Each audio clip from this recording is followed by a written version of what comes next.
안녕하세요. 뉴스반장입니다. 국회 상임위에서 국방부 장관을 상대로 스스로 결제한 수사 서류를 갑자기 보류시킨 이유가 뭐냐는 야당 의원들의 질문이 이어졌습니다. 해병대 1사단장을 비호하려는 윗선, 즉 대통령실의 개입이 있었던 것이 아니냐는 건데요. 이종섭 장관은 자신의 판단이었을 뿐 외압은 없었다고 주장했습니다. 야당은 이종섭 국방장관이 수사 서류에 결재한 지 하루 만에 경찰에 이첩을 보류하라고 지시한 이유에 대해 집중 추궁했는데요. 임성근 해병대 1사단장을 주요 수사 대상에서 제외하기 위해 지시를 번복한 것이 아니냐며 과거 근무 이력도 근거로 제시했습니다. 국방부 장관께서 사인을 결재를 한 겁니다. 7월 31일 6시 16시죠. 오후 4시 30분에 수사단장의 보고를 받고 결재를 하셨습니다. 맞습니까? 예, 맞습니다. 예. 예.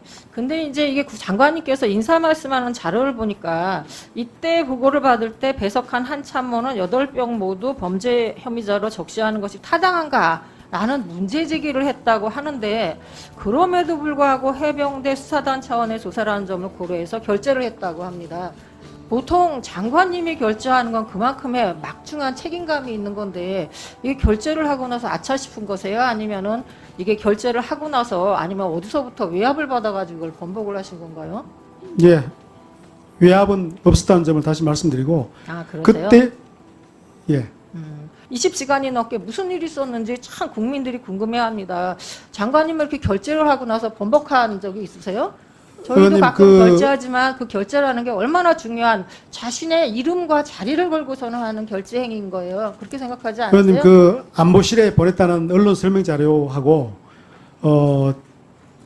보류시키고 재검토 지시한 거하고는 전혀 관계 없습니다. 통상 관계가 없는 건 이제 외교안보부- 장관님 말씀이신 거고요. 외교안보 그래서 아마 관련된 그거를 부처에서 빠져나가기 위해서 인사 말씀 자료를 언론 보니까 설명할 때는 그 언론 다음 날 자료는 보고관 제기된 의견들을 재검토할 필요하고 판단하여 국회와 언론 설명 취소와 경찰 이첩 보류를 지시했다. 장관이 한 것처럼 이렇게 되어 계시네요. 제가 그죠? 판단한 건 맞습니다. 근데 예. 장관님께서 이렇게 결재를 하고 번복한 적이 많으세요? 아니 그 결제할 때도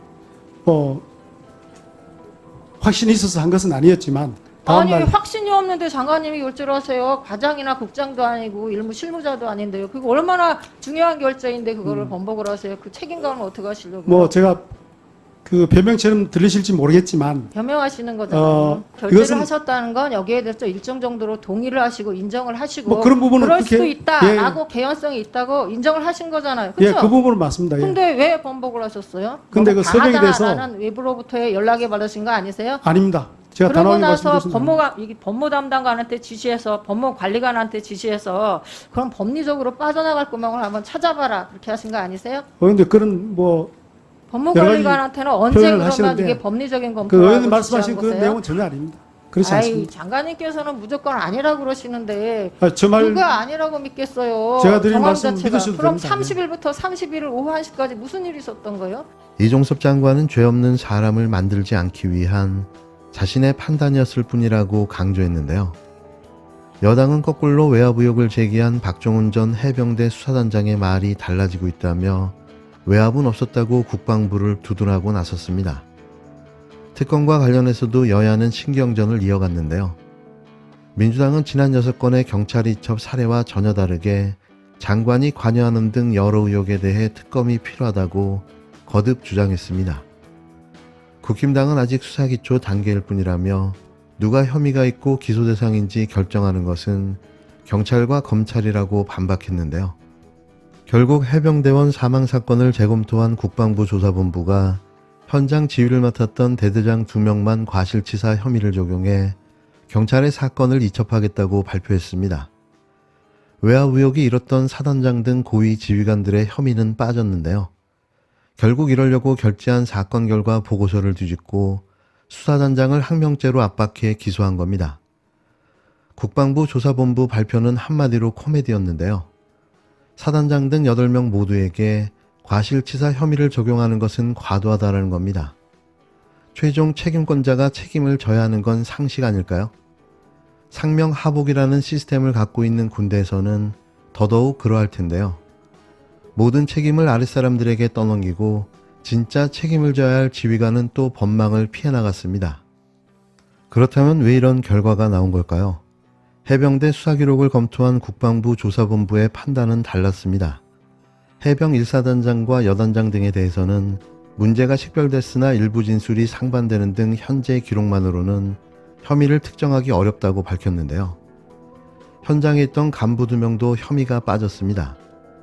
다만 현장에서 지시를 내린 대대장 2명에 대해서만 과실치사 혐의가 적용됐는데요. 장화 높이까지만 입수 가능하다는 여단장의 지침을 어기고 허리까지 들어가라고 지시했다는 설명입니다. 국방부 조사본부 관계자는 범죄 혐의 특정이 가능한 2명 이외에는 나머지는 다툼의 여지가 있다고 봤다며 경찰의 기록 전체를 넘긴 뒤 판단이 이루어질 부분이라고 말했는데요. 장병들이 물속에서 수색 중인 사진보도에 홍보가 잘 됐다던 사단장의 반응에 대해선 경찰이 수사 주체라며 명확히 언급하지 않았습니다. 앞서 해병대 수사단은 사단장의 지적사항 등을 부담으로 느낀 지휘관이 허리 아래 입수를 지시했다며 사단장 등 8명을 업무상 과실치사 혐의로 경찰에 넘기겠다고 보고한 바 있는데요. 이후 경찰에 사건을 넘기지 말라는 지시를 어겼다는 이유로 해병대 수사단장이 보직 해임됐고 국방부 조사본부가 수사기록 일체를 넘겨받아 재검토에 착수했습니다. 초급 간부까지 혐의자에 넣는 게 적절한지 검토가 필요하다는 게 그간 국방부의 설명인데요. 결과적으로 사단장 같은 고위지휘관의 혐의가 빠지면서 수사 축소 논란은 더욱더 커질 것으로 보여집니다. 누가, 왜, 무엇 때문에 사건을 뒤집으려 하는 걸까요? 이 해답을 찾는 것이 해병대 외압 사건을 해결하는 유일한 방법일 겁니다.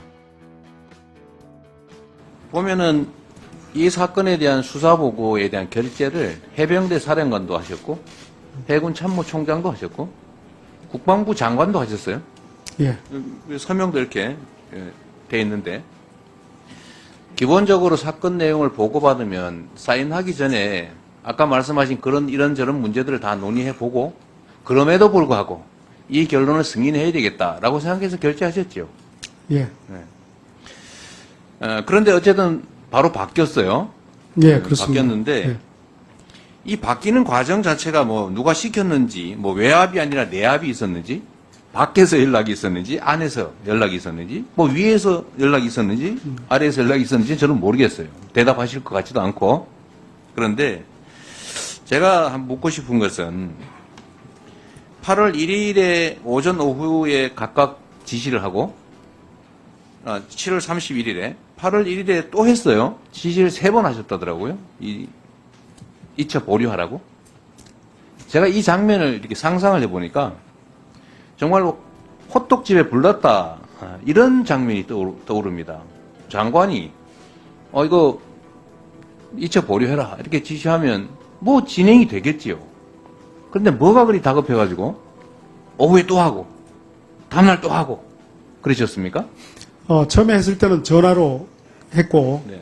두 번째 할 때는 이제 법무관리관 그 사이에 일어났던 일이 뭐냐면은 법무관리관으로부터 설명을 좀 들었습니다. 법리적으로 이걸 네, 어떻게 설명을 해서 설명 듣고 지시하면 됐지.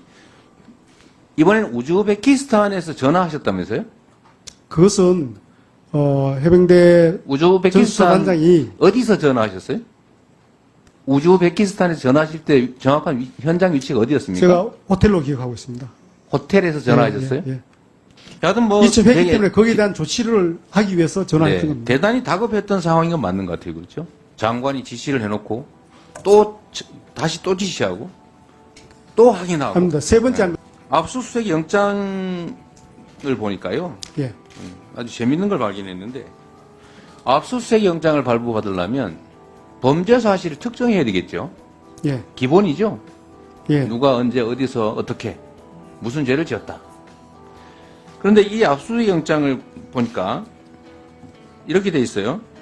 해병대 사령관의 진술 등에 따르면 피의자들에 대한 집단 항명 수괴 등의 범죄 혐의의 상당성이 인정된다. 대체 누가 어디서 어떻게 어떤 명령을 했는데 항명을 어떻게 했다. 이 내용이 하나도 없어요. 이런 영장 혹시 보신 일 있어요? 저는 뭐 그 영장 자체에 대해서는 저는 본 적이 없어서 제가 이게 비교하기 상식적으로 어려운데 맞는 근데 영장이라고 그 영장 생각하십니까? 나오기 이전에 검찰단에서 발송한 문서에는 의원님께서 말씀하신 본 장관님. 내용 다 적시가 되어 있다고 봅니다. 제가 묻는 것은 예. 이 영장처럼 일시, 장소, 방법이 특정되지 않는 죄명만 써져 있는 영장을 본 일이 있습니까? 저는 들어본 일도 있어요. 영장은 제가 본 적이 없습니다.